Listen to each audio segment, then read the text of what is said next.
Students, welcome back to our channel MS star classes. आज के video में हम डिस्कस करने वाले हैं चैप्टर फर्स्ट का पार्ट सेकंड। अगर आपने पार्ट फर्स्ट नहीं देखा है तो उसका लिंक डिस्क्रिप्शन बॉक्स में है, आप वहां से चेक कर सकते हैं।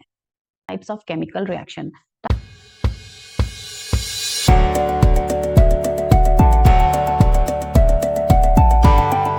आपका जो है मेन पार्ट है, तो इसके अंदर we have learned in class 9th that during chemical reaction atom of one element do not change into the another element. और मतलब कोई भी एटम दूसरे एटम में नहीं चेंज होगा, nor do atom disappear from the mixture, और mixture से एटम भी डिसअपियर नहीं होगा। Actually chemical reaction involves the breaking and making bond. Actually किसी केमिकल रिएक्शन में नए बॉन्ड बनते हैं या पुराने बॉन्ड टूटते हैं ताकि नया सब्सटेंस बनाया जा सके। तो स्टार्ट करते हैं। पहला टाइप है हमारा combination reaction. Combination reaction as the name shown, combination reaction वो रिएक्शन होती है जिसमें दो या दो से ज्यादा रिएक्टेंट जुड़कर एक सिंगल प्रोडक्ट का फॉर्मेशन करते हैं। तो ऐसी रिएक्शन को हम कॉम्बिनेशन रिएक्शन कहते हैं। ओके, अब एक एक्टिविटी दी हुई है एनसीईआरटी में 1.4, उसको समझते हैं। सबसे पहले take a small amount of calcium oxide और क्विक लाइम। कैल्शियम ऑक्साइड या क्विक लाइम को हमने बीकर में लिया है। This is the calcium oxide, formula है CaO। क्विक लाइम भी इसी का ही नाम है, क्विक लाइम। इसको बीकर में लिया है, इसमें वाटर ऐड किया। वाटर ऐड करने पर स्लेक लाइम का फॉर्मेशन होता है, दैट इज CaOH का होल ट्वाइस एक्वस, और साथ में हीट इवॉल्व होती है। कि जिस रिएक्शन में प्रोडक्ट के साथ में हीट इवॉल्व होती है उसको हम एक्सोथर्मिक रिएक्शन कहते हैं। यहाँ पर ये जो है हाथ दिखाया गया है ताकि ये टच करके फील कर रहा है ये बीकर गर्म हुआ है या नहीं। तो ये एक जो है जिस रिएक्शन के अंदर हीट इवॉल्व होती है, ऐसी रिएक्शंस को हम एक्सोथर्मिक रिएक्शंस बोलते हैं। Reaction calcium oxide and water combine to form a single product calcium hydroxide. इस रिएक्शन के अंदर क्विक लाइम और वाटर रिएक्ट कर स्लेक्ट लाइम बना रहे हैं। सच रिएक्शन, ऐसी रिएक्शन जिसके अंदर दो या दो से ज्यादा रिएक्टेंट जुड़कर एक सिंगल प्रोडक्ट बनाते हैं उसको हम कॉम्बिनेशन रिएक्शन कहते हैं।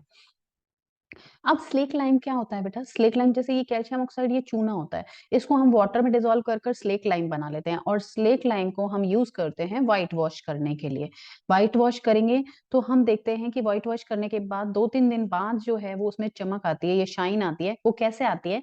क्योंकि कैल्शियम हाइड्रोक्साइड रिएक्ट करता है कार्बन डाइऑक्साइड के साथ। Calcium hydroxide react with carbon dioxide and gives calcium carbonate, और कैल्शियम कार्बोनेट बनता है, इसी के कारण शाइन आती है। कैल्शियम के कार्बोनेट के कारण after 3 days of whitewashing and gives a shiny finish to the walls. It is interesting to note that chemical formula of marble is CaCO3. Marble का फॉर्मूला भी यही रहेगा, आपके क्विक लाइम का फॉर्मूला भी यही रहेगा, और चौक का फॉर्मूला जो ब्लैक बोर्ड पे आप यूज करते हैं चौक, उसका फॉर्मूला भी CaCO3 है। आपको याद रखना है ये तीनों चीजें, फॉर्मूला सबका सेम ही है। Let us discuss the more example of the combination reaction. Combination reaction के कुछ और एग्जांपल हैं, जैसे सिंपल एग्जाम्पल है burning of coal. C+O2 gives CO2। कोयला जलता है तो कार्बन डाइऑक्साइड गैस निकलती है, साथ में हीट भी इवॉल्व होती है, लाइट भी मिलती है, एनर्जी मिलेगी। जिनमें आपको हीट या एनर्जी की फॉर्म मिल रही है वो रिएक्शन एक्सोथर्मिक रिएक्शन होती है। तो formation of water H2+O2 gives H2। Water का फॉर्मेशन भी क्या है? कॉम्बिनेशन रिएक्शन का एग्जांपल है। डेफिनेशन हम ऑलरेडी कर चुके हैं कि दो या दो से ज्यादा रिएक्टेंट जुड़कर एक सिंगल प्रोडक्ट बनाते हैं, तो उसको हम कॉम्बिनेशन रिएक्शन कहते हैं। In activity 1.4, reaction in which heat release along with the formation of product is called exothermic reaction. Natural gas CH4 plus 2O2 gives CO2 and water. Okay, burning of natural gas, इसके साथ भी heat evolved होती है यहाँ पर। तो ये भी एग्जांपल है एक्सोथर्मिक रिएक्शन का। ओके, जिस रिएक्शन में हीट इवॉल्व होगी वो एक्सोथर्मिक रिएक्शन होगी। रेस्पिरेशन भी एक एक्सोथर्मिक रिएक्शन का एग्जाम्पल है। रेस्पिरेशन क्या होता है? रेस्पिरेशन जब हम डाइजेशन, हमारी बॉडी में फूड का डाइजेशन होता है तो फूड सिंपलर फॉर्म में टूट जाता है। जैसे जो आप खाना खाते हैं, राइस है, पोटैटो है, ब्रेड है, वो कार्बोहाइड्रेट होता है उसके अंदर, और कार्बोहाइड्रेट फाइनली किसके अंदर टूट जाता है? ग्लूकोज के अंदर। और ग्लूकोज जो है वो ऑक्सीजन के साथ रिएक्शन कर ऑक्सीजन के साथ रिएक्शन करेगा तो क्या देगा? Carbon dioxide, water and energy. तो एनर्जी जहां पर मिल रही है तो वो कौन सा रिएक्शन होगा? एक्सोथर्मिक रिएक्शन होगा। So respiration is also the example of exothermic reaction. And third reaction is the decomposition of vegetable matter into compost. Vegetable matter का डीकम्पोजिशन हम कर रहे हैं, कंपोस्ट बना रहे हैं, खाद बना रहे हैं, तो इसमें भी बहुत सारी हीट इवॉल्व होती है, और इस तरह की रिएक्शन को हम एक्सोथर्मिक रिएक्शन कहते हैं। तो सभी कॉम्बिनेशन रिएक्शन के जितने भी एग्जाम्पल है वो आपको एक्सोथर्मिक रिएक्शन में भी सेम लिख देने हैं। I hope it is very clear to you. Now we are moving toward the next part, that is the decomposition reaction. Decomposition reaction जो है combination reaction के बिल्कुल opposite reaction होती है decomposition reaction. इस रिएक्शन के अंदर एक सिंगल रिएक्टेंट टूटकर दो या दो से ज्यादा प्रोडक्ट बनाता है. ओके, वहां पर जुड़कर बना रहा था प्रोडक्ट, कंबाइन होकर यहाँ पर डीकम्पोज होगा, टूटेगा और दो या दो से ज्यादा प्रोडक्ट बनाएगा. एक एक्टिविटी गिवन है, एक्टिविटी 1.5. इसमें सबसे पहले 2 ग्राम फेरस सल्फेट, फेरस सल्फेट के क्रिस्टल्स लेने हैं. Okay, this is the ferrous sulphate crystals. Ferrous sulphate का क्रिस्टल जो है लाइट ग्रीन कलर का होता है. लाइट ग्रीन कलर के फेरस सल्फेट के क्रिस्टल लेने हैं और उसको आपको गर्म करना है, हीट करना है. ये जो है बर्नर से इसने गर्म कर रहे हैं टेस्ट ट्यूब के अंदर. Heat the boiling tube and colour of the crystal आपको चेक करना है. गर्म करने पर आपका जो है ये चेंज हो जाएगा. Ferrous sulphate is converted into ferric oxide. Ferric oxide में कन्वर्ट हो जाता है और फेरिक ऑक्साइड का कलर होता है डार्क ब्राउन कलर का. साथ में कुछ गैसेस रिलीज होती हैं, that is SO2 and SO3. Okay, light green colour का फेरस सल्फेट कन्वर्ट हो जाता है डार्क ब्राउन फेरिक ऑक्साइड के अंदर. ये आपको याद रखना है, colour changing. In this reaction we can observe that single reactant break down to give simpler products. टूटकर जो है वो सिंपलर प्रोडक्ट देता है. इसी की रिएक्शन को हम क्या बोलते हैं, डीकम्पोजिशन रिएक्शन कहते हैं. फेरस सल्फेट क्रिस्टल, ये आपको फॉर्मूला याद रखना है. फेरस सल्फेट क्रिस्टल में 7 वाटर है. 7 वाटर का मतलब जब ये क्रिस्टल फॉर्म में चेंज हो रहा था तभी इसमें 7 पानी जो है, जो 7 मॉलिक्यूल ऑफ वाटर ऐड हो चुके थे. अब जैसे ही हम इसको गर्म करेंगे तो पहले गर्म करने पर वाटर इवेपोरेट होगा. ओके, फिर धीरे धीरे ये जो है इसका कलर चेंज होगा, फेरिक ऑक्साइड में ये कन्वर्ट हो जाएगा. सल्फर डाइऑक्साइड और सल्फर ट्राइऑक्साइड कुछ गैसेस निकलेंगे. फेरिक ऑक्साइड सॉलिड है. ये आपका फर्स्ट एग्जांपल था. फेरस सल्फेट को हीट करने पर फेरिक ऑक्साइड में और सल्फर डाइऑक्साइड और सल्फर ट्राइऑक्साइड में टूट जाता है, डीकम्पोजिशन का. नेक्स्ट एग्जांपल है डीकम्पोजिशन का एनसीईआरटी के अंदर, that is calcium carbonate. Calcium carbonate again the formula of marble, chalk and limestone. तो ये कैल्शियम कार्बोनेट को हीट करेंगे तो कैल्शियम ऑक्साइड और कार्बन डाइऑक्साइड में ब्रेक डाउन हो जाएगा इसका. Decomposition of calcium carbonate to calcium oxide and carbon dioxide on heating is an important decomposition reaction used in the various industries. Calcium oxide is called the lime or quick lime. Okay, इसको हम lime भी बोल सकते हैं या quick lime भी बोल सकते हैं calcium oxide को. ये सारे एग्जाम्पल जो चल रहे हैं बेटा वो हीट से डीकम्पोज कर रहे हैं, हम गर्म करने पर इनको डीकम्पोज कर रहे हैं. नेक्स्ट एग्जाम्पल हम देखते हैं, third example, that is activity में गिवन है कि लेड नाइट्रेट, 2 ग्राम लेड नाइट्रेट यहाँ पर लेना है. लेड नाइट्रेट का फॉर्मूला होता है PbNO3 का होल ट्वाइस. PbNO3 का whole twice lead nitrate. Lead nitrate को हीट करेंगे. लेड नाइट्रेट को हीट करने पर लेड ऑक्साइड बनेगा. लेड ऑक्साइड और नाइट्रोजन डाइऑक्साइड, ये गैस रिलीज हो रही है, brown colour gas. Okay, brown colour की जो गैस रिलीज हो रही है वो किसकी हो रही है, nitrogen dioxide. Nitrogen dioxide and oxygen एक बाय प्रोडक्ट की फॉर्म में और बनेगा. नेक्स्ट एग्जाम्पल है वाटर का डीकम. ये जो आपके एग्जाम्पल थे यहाँ पर हम हीट की प्रेजेंस में तोड़ रहे थे सबको, तो ये थर्मल डीकम्पोजिशन है. अब जो नेक्स्ट पार्ट पर मूव कर रहे हैं वो है इलेक्ट्रोलाइसिस के थ्रू, यानी कि इलेक्ट्रिसिटी की प्रेजेंस में ब्रेक डाउन होगा. हम उसको बोलते हैं इलेक्ट्रिक डीकम्पोजिशन और इलेक्ट्रोलाइसिस. सबसे पहले ये एक मग के अंदर 2 इलेक्ट्रोड सेट किए गए हैं. 2 इलेक्ट्रोड हैं, एक ग्रेफाइट के बने हुए हैं, जिसको एक है एनोड जिसमें से और एक है कैथोड. दोनों को 6 वोल्ट की बैटरी से अटैच किया है और एक स्विच लगाया है. इस मग के अंदर हमने वाटर फिल किया है. अब जैसे ही स्विच ऑन करेंगे करंट पास होना शुरू हो जाएगा और ये वाटर जो है वो टूट जाएगा. H2O जो है वो टूट जाएगा. किसके अंदर टूटता है H2O जो है H2O का डीकम्पोजिशन होगा. Water break down into hydrogen gas and oxygen gas. Okay, this is the oxygen gas and this is the hydrogen gas.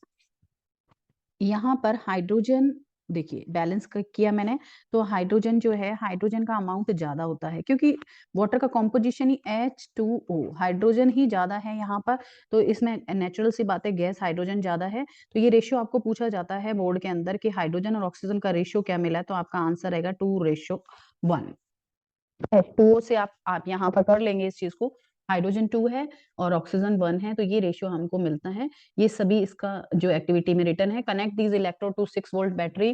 Then fill the mug with water. इसमें ना कुछ ड्रॉप सल्फ्यूरिक एसिड के मिलाते हैं इसके अंदर। Sulphuric acid की क्यों मिलाई जाती है? सल्फ्यूरिक एसिड की इसलिए ताकि रिएक्शन को थोड़ा सा फास्ट किया जा सके। फिर गैसेस जो हैं वो रिलीज होंगी, फिर हम 2 टेस्ट ट्यूब इसके ऊपर उल्टी रख देंगे गैस को कलेक्ट करने के लिए। दोनों टेस्ट ट्यूब को उल्टा रख दिया और फिर थंब की हेल्प से गैस कलेक्ट कर लेंगे। हाइड्रोजन का टेस्ट आपको पहले बता चुके हैं। हाइड्रोजन का टेस्ट होता है बर्निंग कैंडल उसके साथ लेकर जाते हैं तो वो पॉप साउंड के साथ यानी कि क्रैकर्स के साउंड के साथ जलना शुरू हो जाती है। ये इलेक्ट्रिक डीकम्पोजिशन का एग्जाम्पल था। नेक्स्ट थर्ड टाइप का डीकम्पोजिशन जो होता है वो बेटा सनलाइट की प्रेजेंस में होता है। पहला है थर्मल डीकम्पोजिशन, सेकंड है electric decomposition and third is the जो है फोटोलिटिक डीकम्पोजिशन। फोटो मतलब सनलाइट की प्रेजेंस में होगा। सबसे पहले एग्जांपल ये है कि यहाँ पर 2 ग्राम सिल्वर क्लोराइड लिया है।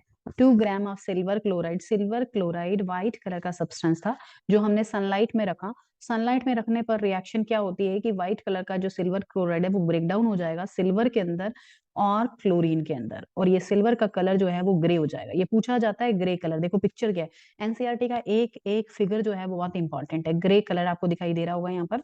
सनलाइट की प्रेजेंस में वो ग्रे कलर के सिल्वर में टूट जाएगा और क्लोरीन गैस साथ में रिलीज होगी। नेक्स्ट रिएक्शन एनसीईआरटी दे रही है एजीबीआर। जैसे एजीसीएल की दी थी तो अब है एजीबीआर। एजीबीआर सनलाइट में ब्रेक डाउन होगी एजी प्लस बीआर2 में। Silver bromide also behave in the same way. और इस रिएक्शन का एजीबीआर रिएक्शन सनलाइट की प्रेजेंस में एजी प्लस बीआर2 फोटोग्राफी में ब्लैक एंड व्हाइट फोटोग्राफी में यूज किया जाता है। ये भी पूछा जाता है भाई एग्जाम में। एनसीईआरटी तो कह रही है कि दोनों ही रिएक्शन अबव रिएक्शंस, दोनों ही रिएक्शन का use black and white photography में यूज किया जाता है और ये डिकम्पोजिशन रिएक्शन के एग्जाम्पल है। डीकम्पोजिशन के एग्जांपल हमने किए हीट की प्रेजेंस में, लाइट की प्रेजेंस में और इलेक्ट्रिसिटी की प्रेजेंस में। और जिस रिएक्शन को स्टार्ट करने के लिए हमें एनर्जी देनी पड़ती है, चाहे वो हीट की फॉर्म में हो, चाहे वो लाइट की फॉर्म में हो या इलेक्ट्रिसिटी की फॉर्म में हो, उन रिएक्शंस को हम एंडोथर्मिक रिएक्शन कहते हैं। Very very important. एक्सोथर्मिक हमने ऑलरेडी कर ली थी। एक्सोथर्मिक रिएक्शन जिसमें एनर्जी हमें स्टार्टिंग में देनी पड़ती है, उन रिएक्शन को हम बोलते हैं एनर्जी इज एब्जॉर्ब्ड। तो ये है एंडोथर्मिक रिएक्शन। Endothermic reaction. एक एक्टिविटी और गिवन है यहाँ पर, carry out the following activity. इसमें आपको लेना है बेरियम हाइड्रोक्साइड। बेरियम हाइड्रोक्साइड का फॉर्मूला होता है BaOH का होल ट्वाइस। बेरियम हाइड्रोक्साइड की रिएक्शन करवाएंगे अमोनियम क्लोराइड के साथ, NH4Cl के साथ, हीट देंगे वहां पर और BaCl2 और इसके बाद बनेगा अमोनियम हाइड्रोक्साइड। ये रिएक्शन मैंने यहाँ राइट कर दी है, आप चेक कर सकते हैं। तो वो पूछ रहा है कि कौन सी जो है इसके अंदर, I will show you the reaction. This is the reaction. Barium hydroxide reacts with ammonium chloride gives BaCl2 plus NH4OH। ये रिएक्शन कौन सी रिएक्शन, जिस रिएक्शन में हम एनर्जी ऑलरेडी लगा रहे हैं, तो वो रिएक्शन कैसी रिएक्शंस होंगी? एंडोथर्मिक रिएक्शन होंगी। कैसी रिएक्शन होंगी वो? Endothermic reaction. lead nitrate reacts with potassium iodide। Potassium iodide की आई रिएक्शन में बनेगा इसके अंदर PB लेड आयोडाइड। इसका बनता है बेटा येलो प्रेसिपिटेट। लेड आयोडाइड का येलो प्रेसिपिटेट बनेगा और साथ में प्रोडक्ट बनेगा पोटेशियम नाइट्रेट।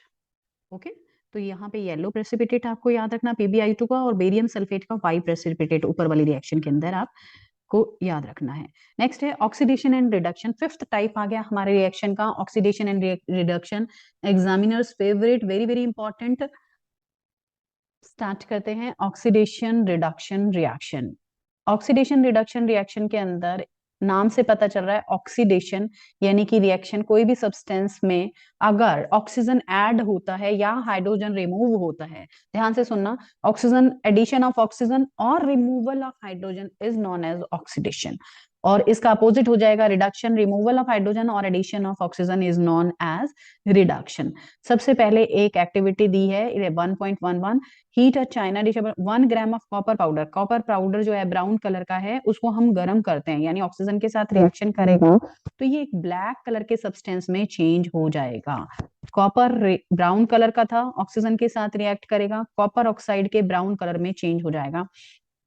अब इसी के अंदर हम अगर हाइड्रोजन गैस पास करते रहें, कॉपर ऑक्साइड के अंदर रिएक्शन करते जाएं हाइड्रोजन के साथ, तो बनेगा कॉपर और H2O, यानी कि वापस से उसका ब्लैक कलर किस में चेंज हो जाएगा, ब्राउन कलर में। If hydrogen gas is passed over the heated copper oxide, जो ब्लैक कलर का था वो टर्न हो जाएगा वापस से ब्राउन कलर के अंदर, and copper is obtain. If a substance gain oxygen during a reaction is called oxidise. अगर वो ऑक्सीजन गेन करता है, जैसे कॉपर ने ऑक्सीजन गेन की, तो इसे हम बोलते हैं oxidise.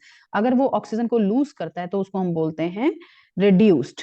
Okay, during this reaction the copper oxide is losing oxygen. ये रिएक्शन से हम समझते हैं ये कॉपर ऑक्साइड है, copper oxide is converting into copper, यानी ऑक्सीजन यहाँ से निकल चुका है, रिड्यूस हो चुका है, इसीलिए हम इसको बोलेंगे reduction. H2 is converting into H2O, यानी ऑक्सीजन ऐड हो रहा है यहाँ पर, तो ये होगा ऑक्सीडेशन। तो ऐसी रिएक्शन जिनके अंदर ऑक्सीडेशन और रिडक्शन एक साथ आपको देखने को मिलता है, उन रिएक्शन को हम बोलते हैं रिडॉक्स रिएक्शन। री यहाँ से लिया गया है, डॉक्स ऑक्सीडेशन से लिया गया है। ओके, रिडक्शन का RED, ऑक्सीडेशन का OX, रिडॉक्स रिएक्शन। ऑक्सीजन के साथ रिएक्शन कर कर जिंक और कार्बन मोनोऑक्साइड देता है। जिंक ऑक्साइड में से जिंक बनने पर, जिंक ऑक्साइड से जिंक बनने पर ऑक्सीडेशन जो है वो नहीं हो रहा है, ऑक्सीजन रिमूव हो रही है, रिडक्शन हो रहा है। कार्बन के साथ ऑक्सीजन ऐड होने पर ऑक्सीडेशन हो रहा है। ओके, तो ऑक्सीडेशन रिडक्शन दोनों हो रहा है, रेडॉक्स रिएक्शन है। MnO2 plus 4HCl gives MnCl2 plus 2 water plus Cl2। MnO2 किस में कन्वर्ट हो रहा है, यहाँ पर MnCl2 में, ऑक्सीजन रिड्यूस हो रहा है, it means reduction. HCl is converted into water, oxygen add हो रहा है, इसका मतलब ये क्या है, ऑक्सीडेशन है। तो यहाँ पर दोनों रिएक्शन साथ में हो रही हैं, this is the example of redox reaction. In above reaction, carbon is oxidized into carbon monoxide and zinc oxide is reduced into the zinc. और HCl is oxidized to Cl2 whereas MnO2 is reduced to MnCl2. ये सभी example थे oxidation और reduction के, जो exam point of view से very important है। Activity first अपन ने पहले का मैग्नीशियम रिबन को बर्न किया था ऑक्सीजन की प्रेजेंस में, तो मैग्नीशियम क्या हो गया था, ऑक्सीडाइज हो गया था और MgO का फॉर्मेशन हो गया था। ये हम पहले कर चुके हैं ये वाली reaction. Now move toward the next topic. Have you observed the effect of oxidation reaction in everyday life? Corrosion और rancidity. Corrosion क्या होता है? कोरोजन किसी भी मेटल के ऊपर कोई सब्सटेंस लाइक मॉइस्चर है, एसिड है, अगर वो मेटल के साथ रिएक्ट करता है तो मेटल जो है कोरोड हो जाता है। कोरोड का मतलब क्या है, धीरे धीरे गलना शुरू हो जाता है, और इस प्रोसेस को हम कोरोजन कहते हैं। जैसे फॉर एग्जांपल आप देख पा रहे हो, ये आयरन की एक चेन है और बाद में ये कोरोडेड होने के बाद इस तरह से यहाँ पर मेटल हटने लग जाता है। ये रस्टिंग का एग्जाम्पल है। Rusting is also an example of corrosion. सबसे पहले आयरन के बारे में, reddish brown powder when left for some time the process is known as rusting. Iron जब कोरोड होता है तो उसको हम बोलते हैं rusting. Some other metal also get tarnished in this. बहुत सारे मेटल और भी हैं जो कोरोइडेड हो जाते हैं, और ये कोरोजन की डेफिनेशन है। जब कोई मेटल एसिड या मॉइस्चर के साथ रिएक्शन करता है तो वो कटना शुरू हो जाता है, उसको कोरोड बोलते हैं, और इस प्रोसेस को हम कोरोजन कहते हैं। एग्जाम्पल और भी हैं, ब्लैक कोटिंग ऑफ, आपने देखा होगा सिल्वर के ऑर्नामेंट्स पर ब्लैक कोटिंग हो जाती है सिल्वर सल्फाइड के कारण। कॉपर जो होता है वो ग्रीन हो जाता है कॉपर कार्बोनेट के कारण, कार्बन डाइऑक्साइड के साथ रिएक्शन करके कॉपर कार्बोनेट में चेंज हो जाता है। इस तरह से रस्टिंग हो जाती है। रस्टिंग से बचाने के लिए हम बहुत सारे यूजेस करते हैं, जैसे corrosion cause damage to car bodies, bridges, iron railing, ships वगैरह पर मेटल डिस्ट्रॉय हो जाता है। इसके लिए हम पेंटिंग यूज कर सकते हैं, पेंट कर सकते हैं मेटल को, गैल्वेनाइजेशन कर सकते हैं, जिंक की कोटिंग चढ़ा सकते हैं, एनोडाइजिंग कर सकते हैं। ओके, तो बहुत सारे मेथड हैं प्रिवेंट करने के लिए कोरोजन को। The last topic is rancidity. Rancidity भी ऑक्सीडेशन का ही एग्जाम्पल है। इसमें फैट वाले सब्सटेंसेस जितने भी हैं जो हम फूड खाते हैं डेली लाइफ में, फैट या ऑयल वाले फूड हैं, वो ऑक्सीजन के साथ रिएक्शन करके ऑक्सीडाइज हो जाते हैं, और उनकी स्मेल और टेस्ट जो है वो दोनों चेंज हो जाता है। जैसे हम घर में लेकर आते कुछ नमकीन है या ऑयली सब्सटेंस है, फूड है, उसको ओपन छोड़ देते हैं, एयर टाइट जार्स में पैक नहीं करते, तो उसमें स्मेल जो है वो चेंज हो जाती है, बिकॉज वो ऑक्सीडाइज हो जाता है। तो इसको प्रिवेंट करने के लिए आपने देखा होगा कि चिप्स के पैकेट में जो है 70% एयर होती है और 30% चिप्स होते हैं। 70% एयर के अंदर क्या होता है, नाइट्रोजन होता है। ये एग्जाम में क्वेश्चन पूछा जाता है कि नाइट्रोजन जो होता है वो प्रिवेंट करता है, क्योंकि नाइट्रोजन एक इनएक्टिव गैस है। Oxygen is a highly active gas and nitrogen is a inactive gas, तो वो रिएक्शन नहीं करती है और वो ऑक्सीडेशन से प्रिवेंट करती है। I hope it is very clear to you. Thanks for watching.